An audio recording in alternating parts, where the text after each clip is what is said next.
Hello and welcome to the video. This video was made with one purpose in mind, to explain in my terms why I think MHUR is eye candy at its finest, and how it balances having a lot going on with being easy to understand what's happening at a moment's glance. With that stated and done with, please like and subscribe if you may feel so inclined to, and on with the video. The main points and the order of them that I will be diving into for this video are as follows: models and their cosmetics, animations, variety and abilities of each character visually, general UI, and how they visualize sound, and how it helps both personality and clarity of the game. I will be including timestamps in the description to each one if you want to skip around or only hear a specific thing. Now, let's start with the models. The good thing for Ultra Rumble is they did not have to visualize all of the characters in 3D from scratch, but could take reference from the One Justice's franchise to help aid and make solid models. Every model represents the character well, and none of them look uncanny or rushed. They look both like they fit in the map you're playing in, while standing out from it so you can tell where people are at a moment's glance. I genuinely am surprised, because My Hero Academia is a franchise that has characters of all stature and types, going from a normal-sized kid like Izuku, to a muscle powerhouse like All Might, all the way to a literal block of cement with Cementos.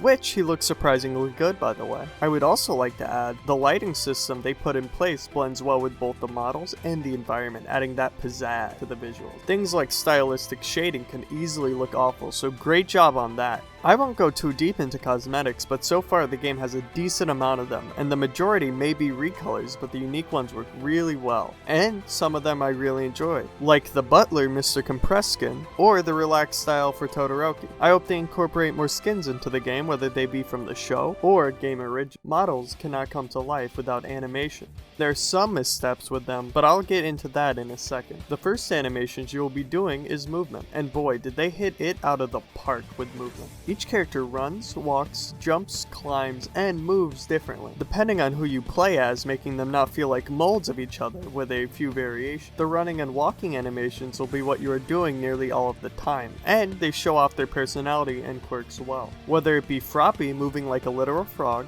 Ida dashing around like Sonic the Hedgehog, or Kirishima shifting all of his body weight forwards to try to run as fast as he can. The game also has emotes, which work well, and some have very cool effects like a shine, explosion, or colorful background, and they work well to emphasize the emotion of the emotes. There are a few smaller details I would like to bring up, like Froppy, having a frog quirk, can shift her body the way she is moving while climbing, and has some of the best climbing in the game. Or the fact that out of all the characters in the game, Ida is the only one who can naturally run up walls because of his thrusters. Or finally, when you get hit and have shield, your character puts their arms up to block the attack, but if your shield were to break, your character loses the ability to block like they used to, and visually look more hurt after the same hit, and I love it. Small details like those really add a lot to a game, and I appreciate how many of them there are. Now let's quickly delve into a few small issues with the animation. The finish off animation is supposed to have a cinematic cutscene with a good perspective, but it rarely triggers, even though whenever it does, it looks great. I have also seen a few visual bugs relating to Todoroki's freeze continuing under him even though he is no longer using his Y quirk, but other than that, they hit the animations out of the park. I will say, I'm sorry I do not have any footage of the glitch happening, but I have seen it twice.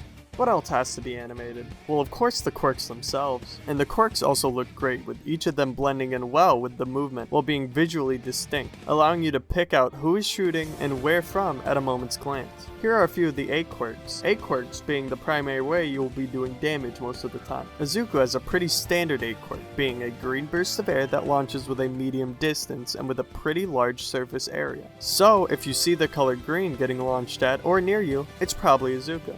Now let's compare that to someone like Bakugo. Bakugo's A-quirk is a large rod of fire that launches towards what he is aiming at, being very noticeable and bright to see at a distance, lingering for around a second.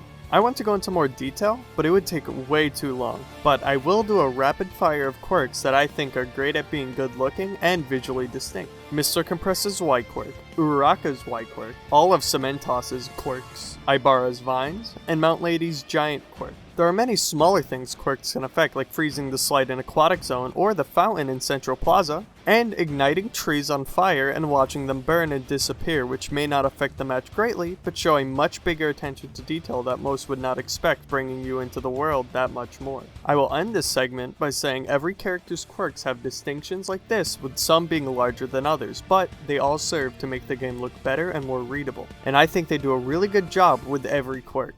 Now, time to get into the UI of the game. I'm not a big critique when it comes to UI, but I really enjoy it. Everything has a distinct spot without cluttering the screen and tells you all the information you need and want to know at a glance. It does follow other battle royales closely, but if it looks good, why does that matter? To the right, you have the amount of remaining teams. Under it, a kill feed, the chat if you have it open, and your team's health, reboot cards, and usable cards. There is an emphasis on your health compared to your teammates because that is what you should be worried about first and foremost. In the middle, there is your plus ultra / chaos gauge and your special quirk. And to the right of the screen, there is your map, which you can enlarge, the amount of time till the next smoke zone, and your quirks going from A, B to Y, and the respective levels right above the recharge bar. All of it fits well while also communicating what you need to know, and add on the pinging system to let your teammates know you found something for them, and you will never be confused on where you are at and where you want to be going. Final thoughts is I like the UI a lot, and I personally don't know how to improve it. Finally, we are at one of the most unique aspects of the game in my opinion, the visualization of sound. When you use a quirk or you're in a fight and something important happens, there will be colored text to visualize what happened as a sound effect. For example, when a shield breaks, it's hard to miss it because it will show blue text that says guard break, and the enemy will fly and fall to the ground. Or when the enemy gets downed, you will see a down text pop up near them. The text will pop up longer or shorter depending on how important the move is. There are a lot of words at once sometimes, but there are rarely too many, and they help convey how the fight is going. On top of that, they look really good and add to the style of the game completely. Here are some examples of different text that could happen during a game, so you get the idea of what I'm talking about. And now, with my main points said, I'm gonna grab a screenshot of a fight and point out what I've been talking about for the past 7 minutes. Oops, wrong image. There we go. Now that I have the image pulled up, you can immediately see that the Bakugo is downed and on the ground, out of the fight completely. Neither of my teammates have shields, so I have to be careful to make sure they don't get down and get finished off. There's an Ida, so I have to be careful that he doesn't grab the Bakugo and lead him to a safe area to heal up. Pendo is out in the open, so she could either shield Bakugo or group up with Ida for a final hoorah, but I don't know what she will do. And I'm in a very good position at full health and more than half shield, meaning I can push up on either of them and be relatively fine. Seeing how easy it is to tell all those factors in a split second, at least to me, that shows that the game did a really good job making sure that you know what's going on when it's going on. After all of that, you can get a good idea how I feel about MHUR's visual design, and I couldn't be happier with it. This has been my thoughts on how to do anime game visuals right.